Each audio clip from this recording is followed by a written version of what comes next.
تشوف أنت من هذه القمم اللي شاركت بالطف العباس سلام الله عليه، العباس الذي آثر وأبلى، فنعم الأخ المواسي.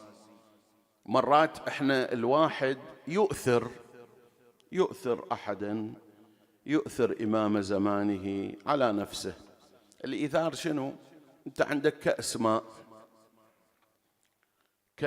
ماء ما تشربه زين وتعطيه إلى واحد عطشان، فأنت تتضرر أنه تبقى في عطشك، مع أنه تبقى في عطشك ترفع عطش الآخر زين.